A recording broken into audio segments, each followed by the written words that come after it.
Yo, yo, yo, yo, yo, yo, yo, Big Kish back up in here. We missed it. We missed it. We got to go back and rewind.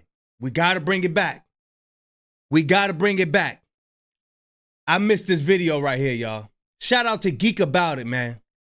Shout out to Geek About It delivering these warm living room fireplace, candles lit type videos, man. Hey, look, I suggest for y'all to listen up close. You're not going to want to click off this video. We missed it. In order to understand what's going on now, we got to rewind. We got to rewind. Let's get it. I will leave a link in the description. Y'all know I don't like holding y'all. Without further ado, let's get it. Kendrick's G.O.A.T project just dropped, but trust me people, this is just the start of a rollout. We are still months away from the grand reveal, the actual album. Kendrick Lamar's next album will be his biggest and most successful record yet. In a very rare... What are they talking about? What are they talking about? What are they talking about? Wayne can't do this. Wayne can't do this. What are they talking about? Look how he's sweating. Wayne was just caught on stage with Hot Boys and I'm looking crazy. Look at that. Look at him. What's this? The grand reveal, the actual album. Kendrick Lamar's next album will be his biggest and most successful record yet. Hey, bro. Hey, look. That's the Cedric. Hey, look. That's the joint right there. That's the joint where he was like, Cedric, that's it. That's where he get it from.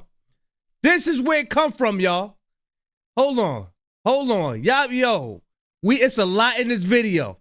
I'm telling you, it's a lot in this video. We gonna be like, oh, snap. That's where that come from. Watch this, look. The grand reveal, the actual album. Look. Kendrick Lamar's next album will be his biggest and most successful record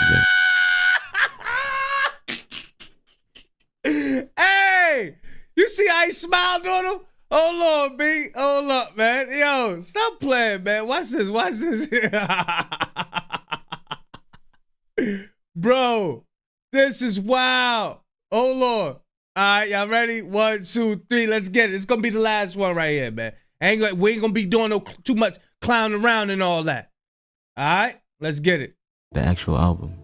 Kendrick Lamar's next album will be his biggest and most successful record yet. Yo, stop playing, man. Very rare interview with Pinup Magazine, Dave Free spoke on PG Lang and how they do things. He also revealed their ambitions. We want Michael Jackson's Thriller. We want The Matrix. We want to play on that level. If we do not aim for that level of success, then why try? After reading this interview, I finally understand what is about to happen. From the upcoming Super Bowl performance, to Kendrick reportedly doing a stadium tour, he just dropped the G.O.A.T mixtape. Plus he teased the song that wasn't on the tape, a perfect way to tell us there's more coming. Their plan is well underway and has been in the works for a few years now. Thriller by Michael Jackson is often considered a quintessential album, both in terms of its influence on music and its impact on popular culture. If we're talking commercial success, Thriller became the best-selling album of all time, with estimated sales of over 70 million. Y'all hear his background tunes? That's like that ambient sound. I love it. Oh, man, he put together the videos, B. Copies worldwide. The music video for Thriller is a cultural landmark, often credited with helping to elevate the music video as an art form. But most importantly for me, it has timeless appeal. Thriller wasn't just an album. It was a moment that forever changed the music industry, making it quintessential in every sense of the word. So you see, creating a body of work of this caliber would not be easy. But if there's someone that can do it, it's Kendrick Lamar. For Kendrick, an artist known for his depth, storytelling, and thematic innovation, reaching Thriller status would mean creating something with universal appeal and likely pushing the boundaries of both hip-hop and popular music. A genre-defining work that transcends music and... There you go. That's the step. That's the step. It's something going on with the step, with the sisters behind them. That's what we got at the Super Bowl. That's what's going viral now on TikTok. This step right here, y'all. I'm telling y'all. Look. It's the same step. with the sisters behind him. Who did he have behind him at the Super Bowl when he was walking down the aisle? The same aisle. The same aisle, sisters behind him doing the same step. Check it out. Appeal and likely pushing the boundaries of both hip-hop and popular music. A genre-defining work that transcends music and becomes a cultural milestone. The exact... The Kendrick step, man. Hey, stop playing, man. The K.O.A.T step, B. Opposite of his last album, Mr. Morale and the Big Steppers. Background. Honestly, I'm surprised of the direction Kendrick is taking in this next chapter, because I was under the impression that he was done with chasing acclaim. Many of us listened to Mr. Morale and believed it was possibly Kendrick's last album. I hate to break it to you guys. From the sound of this album, we ain't about to hear from this nigga no time soon. Enjoy this. Hey, you thought this 5 years was long. Our suspicions were further fueled by Kendrick's own words with the little talking he did after dropping the album. He revealed he was finally overchasing the title of being the greatest. What is the greatest rapper alive? What are you referring to? You are the greatest rapper alive. I got to. I didn't, come on. I'm so passionate about hip hop, man. Like, I love it to a point I can't even describe it. By letting go of the... Tell me why you deserve the greatest of all time, motherfucker. Hey, look, he's letting you know this is why. This is why. I'm up here stepping. I'm in the studio for hours. I'm not out here partying. This is why I deserve it. This is why. This is why I'm the greatest. This is why. They desire to be the greatest. Kendrick freed himself to make music that's more introspective and sincere. And in doing so, he felt he was creating a new kind of greatness defined by depth and honesty. Look at that, man. Rather than acclaim. Look, he up there with the bands, with real music, man. No AI. Pianos, guitars, and all that, man. And he's vibing with them. Seemingly, he was dropping out of the race. You know, the other two guys that I'm constantly, you know, up against, which is like Cole and Kendrick. Three-headed monster. Yeah. I mean, I'm excited that the decade's about to turn and we're gonna see who can, you know, who can go that extra stretch, because it's. Yeah, he's excited. We're gonna see how I'm gonna sue their ass. That's what he meaning to say. That's why he looking up in the sky. That's just why he looking up in the sky like that. Yeah, let one of these motherfuckers outbar me. I'm gonna sue the draws off their ass. It is really, I think for all three of us, it is the time to see who can transcend the generations, much like Jay did. Being labeled the greatest can feel limiting, and it can imply a need to satisfy expectations and maintain a certain image. He's acknowledged in interviews and through his lyrics that fame and legacy come with pressures that he doesn't always want. During a Grammy speech, he said this. You see how he lift that window open? He seen that he spotted that camera. That's those street smarts. I see that camera over there looking at me. Let me go roll this window up. Man, yo, you gotta love it, man. Look, watch this. That he doesn't always want. During a Grammy speech, he said this. All we ever wanted was to be the biggest underground artist of all time, and yeah. It's things like this that led me to believe the old Kendrick was gone. He had newfound focus that didn't include being the superstar we knew him to be. But looking back in hindsight, it was later on exposed that this was one of Drake's girlfriends. This girl down here on the bottom of this light pole, that's one of Drake's old girlfriends. Will Evans had brought that out. Realized we were wrong. I was wrong. Kendrick wasn't abandoning his title of being the greatest. Mr. Morale was an album he had tried to make for a long time, but the task was daunting. And it makes sense. DJ Dai, who's Kendrick's longtime friend and producer, said in an interview he had seen Kendrick all the way back in 2017 writing a lot of what would eventually be this album. Songs like Auntie Diaries and Mother I Sober were made around then. He'd sit in the studio and write to no beats, doing all the songs completely a cappella first, as there was nothing. Damn! How you write to no beat? I could never do that. When I write, I gotta have an instrumental. It's gotta be quiet. I can't have no distractions. I gotta keep rewinding the beat. And but by the time I'm finished with it, I know it by heart. I know the whole joint by heart.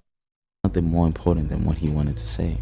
The song Crown was made in 2016 for Damn, but ultimately was scrapped.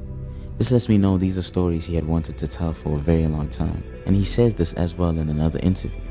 He experienced a lot of fear while making the album. These were concepts he'd had since To Pimp a Butterfly and Damn Times, but being that vulnerable scared him to death, so he'd always put them off. Things only changed after having kids. Even when it was completed, he thought of scrapping the album because it was too sensitive for him. But ultimately, it was his children who encouraged him to release the album. First and foremost, I want to thank my family for giving me the courage, you know, and the vulnerability to share these stories and share my truth with this album. He's telling you about his family. Izzy and Enoch and Mommy. He was doing it for them. See, he's talking about his family. Shout out to Pusha T, man. Drake, you don't know nothing about that. Oh, yo, that's why. That's why. We see. This would be their blueprint to learn how to cope through life. It ain't about getting bigger all day. It ain't about the #1 record all day. There's other ways to be bigger without getting the #1 record. So yes, his demeanor was very different when he dropped Morale, but I think it's as simple as he finally made what he needed to make for himself and his family. Hey, the link will be in the description. We are not getting through this video anytime soon. So anybody complaining of, oh, you stopping, you talking and all of that stuff, the link is in the description. We ain't getting through this video anytime soon. Let's get it. Family. A burden must have been lifted off his shoulders after this. His day one producer Soundwave said in a GQ interview, the years while making Mr. Morale were beyond rough. Not just for Kendrick, but for the whole team. They were all going through major changes, and a lot of them were first-time parents. All of this contributed to what Mr. Morale ended up being. But immediately after releasing it, they were able to get back into the swing of things and create how they usually do.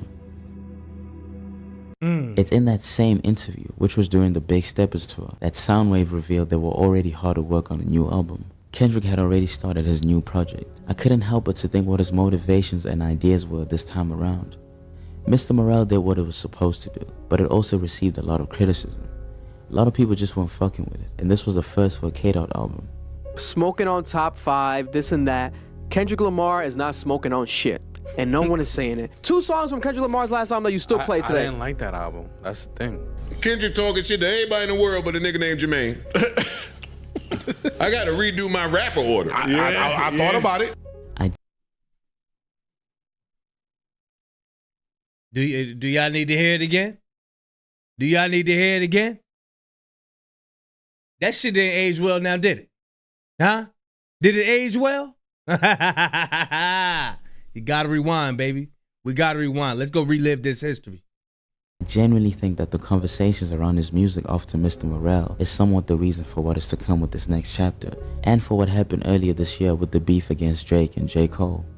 People were talking crazy, saying he fell off. He stood behind Cole and Drake. These two were also throwing shots and shade at him, and we know how competitive G.O.A.T is. I don't know about these guys that go away 3, 4, 5 years, want to chill out, all that shit. That's not me. What did Drake just say? What did Drake just throw a shot? I ain't hear this one, y'all. I ain't hear this one. Did he say, oh, I ain't one of these guys that be disappearing for 4 or 5 years? That ain't me. We know that ain't you because you ain't writing your own shit. That's why. Let's get it, y'all. Listen, y'all listen careful. Check this out. Turn this up. We know how competitive G.O.A.T is. I don't know about these guys that go away 3, 4, 5 years, want to chill out, all that shit. That's not me. I don't know about these guys that want to disappear for 4 or 5 years and want to chill out and all of that. That's not me. We know it's not you because you don't have a family. Dot is somewhere hanging, chilling out, and spending time with his family. That is why. Let's get it. Drake did that with J. Cole. Was that a shot at Kendrick? Wait, so he was saying Cole was #1? Yeah, he said Cole was #1. Okay. He was like, you're above me, you're #1. So I'm like, oh, wait a minute. So that means... I mean, Kendrick #3. Oh. I didn't see that. But that wasn't the only thing fueling him. The energy he got from tour that he hadn't received in 5 years is also what... Look at them damn gloves, man. You don't argue with nobody with these big ass gloves on like that. You don't try to do nothing with nobody with no gloves on like that, man. The energy he got from tour that he hadn't received in 5 years is also what gave him new life. He has been vocal in the past about the inspiration he gets on his tours. Meeting new people and hearing all these different perspectives is a big part of his process. A lot of his ideas come from interactions and experiences he gets while on the road. In a Rolling Stone interview from the Damn era, he said he can't help but want more when he sees a crowd going crazy to his music. It pushes him to give more of himself to the people. Mr. Morale and the Big Steppers, Good Kid, Mad City, to Pimp a Butterfly, damn, Section 80. Because of you, I will be back.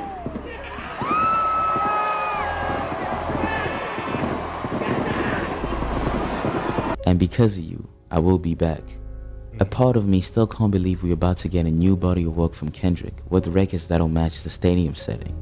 When I first read the Stadium Tour report, my mind immediately harkened back to this Baby Keem video of him, Scott Bridgway, and others on their team making stadium music. Stadiums, nigga! Seems like the motivation for PG Land for the last 2 years has been making songs that will fit a huge venue like a stadium. A new sound. In an interview with Citizen magazine, he revealed he was very much fascinated by African music. Another thing I like about Geek About It, man. He gonna throw some footage up in there you probably never seen before, man. Telling you. He gonna throw some footage up in there you probably never seen before. More specifically, the drums, and that he couldn't help but have them stuck in his brain, trying to figure out how to emulate them.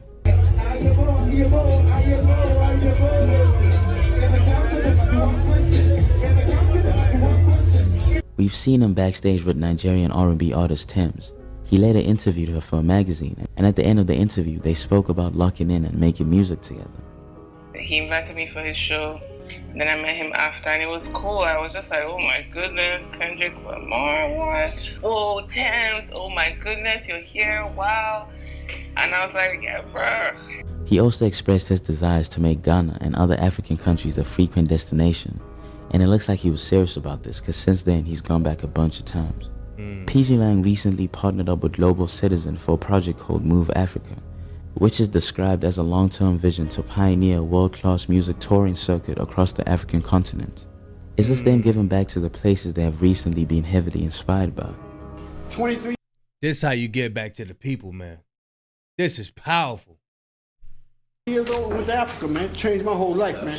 Crazy. That sounds just like. Yeah. We know a lot of To Pimp a Butterfly. Oh, he said he moved to Africa at 23? Hold on, let me see. Giving back to the places they have recently been heavily inspired by. 23 years old, went to Africa, man. Changed my whole life, man. Crazy. That sounds just like. Yeah. We know a lot of To Pimp a Butterfly was inspired by his experiences in South Africa. But what most people don't know is that the album initially featured a lot of African drums and sounds, which were later removed. He went to Africa and was out there. And you can see that influence in To Pimp a Butterfly. Even the records, like they had heavy African drum influence and doing the whole thing, to the point where I had to remind him, like, yo, you went to Africa. Your whole audience didn't go to Africa. So we should probably scale it back just a little bit so we won't lose everybody. Terrace Martin is a close friend and collaborator who recently went on live and spoke about this album. He also tweeted about how everybody was locked in on this one project, him included. I was watching one of his interviews and found something interesting. At some point, he randomly went on a whole tangent about African music. Hold on. Project, him included. I was watching one of his interviews and found... Is that? Hold up, man.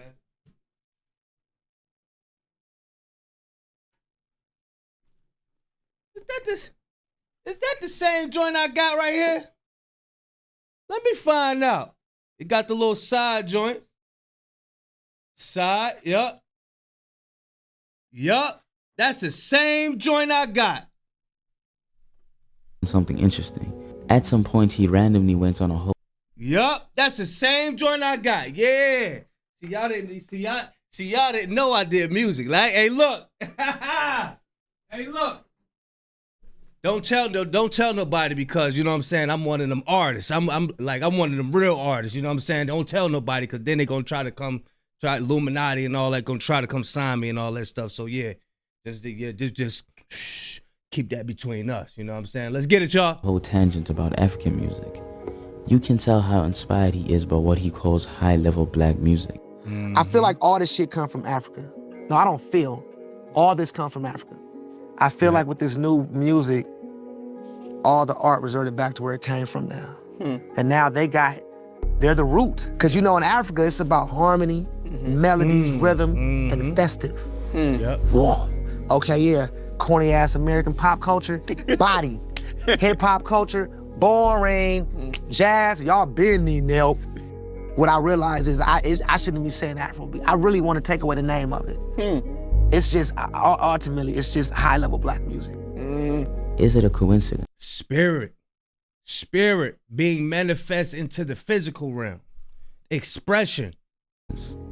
That little dude, for me, Kendrick Lamar, for me, wherever he want to go, we gonna go. I don't think they're going to make Afrobeats at all, but I do think the energy, the sounds, the vibes that are going to be explored will be influenced by the continent of Africa. Every time these guys drop music, they come with completely unique ideas from what they've done in the past, and definitely nothing like what the field is doing. 2 years ago, Kendrick was seen going to the studio with Jack Antonoff and Taylor Swift. This was at the legendary Electric Lady Studios in New York. Jack Antonoff is in a group with Kendrick's main producer Soundwave, and he also has credits on 616 in LA. I wouldn't be surprised to see him all over this next album. He seems to be one of the newest additions to the team. Jack is a mastermind of pop music. He used to be part of the band Fun, who made the hit song We Are Young. He's also made numerous hits for people like Taylor Swift, Sabrina Carpenter, Olivia Rodrigo, Lana Del Rey, and Lorde. Basically all the white girls that are superstars. Working with Antonoff can lead to an intriguing mix of styles that might broaden his appeal to other audiences while still staying true to his message-driven lyrics. It will be a challenge. They need to experiment to find the middle ground that preserves Kendrick's unique artistry while allowing Antonoff's style to add a fresh dimension. Yeah. But from what we've seen, Kendrick enjoys challenging himself and his team. I did this video before G.O.A.T dropped, and what do you know? Jack produced on 11 out of 12 songs with Soundwave. This only makes me more excited to hear what the album is going to sound like. Kendrick doing the Super Bowl is a big thing to add to his legacy, but more than that, it's going to be extremely beneficial to his exposure.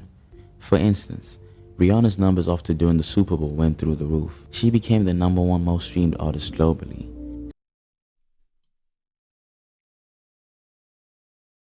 Y'all see what I see? Do y'all see what I see? Y'all see why she like Dot as a brother. Dot like her as a sister. That's my sister right there. But Drake in his little mind, in his little lustful mind, he can't see that because all he think about is smashing something. That's all he think about. He don't know nothing else. He don't know about good, wholesome relationships. He don't know. That's his legacy, but more than that, it's going to be extremely beneficial to his exposure. For instance, Rihanna's numbers after doing the Super Bowl went through the roof. She became the #1 most streamed artist globally. 17 of her songs were in the top 40 on Spotify. She gained 3 million Instagram followers and had an 833% increase in searches for her Fenty beauty line. Now this was Rihanna on an off year, who hasn't put out an album since 2016, so now imagine Kendrick when he's active, coming off a mega hit like Not Like Us, a victory against Drake. He just dropped the G.O.A.T mixtape, and we're already seeing what the people are saying about it. Plus he teased the song that wasn't on the tape, a perfect way to tell us there's more coming. I'm betting he releases a single before the Super Bowl, and then announces the album and the tour immediately after doing the halftime show. This will lead. Now y'all see why I like Geek About It. Now y'all see why he's in my reaction playlist. Did y'all just hear what he say? Notice all this stuff wasn't even announced yet. Watch this. Hold on. This just his voice. Now he threw the edits in there. Later, watch this. He releases a single before the Super Bowl and then announces the coming. I'm betting he releases a single before the Super Bowl and then announces the album and the tour immediately after doing the halftime show. This will lead to a significant increase in streams, album sales, and concert ticket sales. I don't see why he wouldn't leverage this opportunity in this way. On top of that, the NFL is part. He ain't dropped the album yet, but people speculating there's gonna be another album. So GNX might just been the album, you know what I mean? Which was before the Super Bowl, but you know. With Apple Music, which means the headliner gets preferential treatment before and after the show. It has already started. We saw it with both Rihanna and Usher, so Kendrick will get a lot more coverage on the app, plus have songs put on the top playlist. It's going to be extremely hard to escape him. Of course, we're going to get vinyls as well. That's a no-brainer. We've seen the resurgence of vinyl. I don't know who thought of that, bro. Corn in the cob in the tree with a coat on. Vinyls and the impact they've had on artist sales. Taylor Swift and Travis Scott saw a crazy spike in their first week sales because of their vinyl pre-orders. Most recently, Tyler the Creator's Chromacopia vinyl became the third biggest sales week for a rap album in history. And Kendrick isn't a stranger to his vinyls outselling. In 2022, he broke the record for the most vinyls ever sold for a hip-hop artist with Good Kid, Mad City. He sold 250,000 copies with a 10-year-old album, so I'm sure he will be taking advantage of this to help further increase his sales. Then a week before the Super Bowl is the Grammys. He has 7 nominations and is likely to win a majority of them, and that will be great coverage for him as well. If these opportunities aren't the greatest alley-oop for a crazy rollout, then I don't know what is. Shit, we don't even know what other grand plans they have under their sleeves. All these things combined are going to have great effect on the audience and culture. My prediction is Kendrick does 800K first week, and if it happens that he doesn't touch 500K, I'd be very shook. What do you guys think his numbers are going to look like? Let me know, because I'm genuinely curious. Numbers aren't everything, but his are going to be a big topic. People are going to be looking to see if he exceeds expectations or underperforms. By the looks of it, he's really looking to outdo himself this time around. Damn. And now you see what we got, man. It exploded the whole internet, man. It exploded the whole internet, man. I hope y'all enjoyed this. I hope y'all enjoyed this video. I enjoy it. Geek About It, I enjoy all his videos. He got his volume levels perfect. He got that ambient sound in the back with those piano sound. Bro, I really just enjoy his video. I love those joints, man. Love them, man. Love them to death, bro. But yeah, y'all let me know what y'all think, man. So you got to rewind time. You go in and let me know if y'all learned something new, man. Big Kish signing out. I'm going, y'all.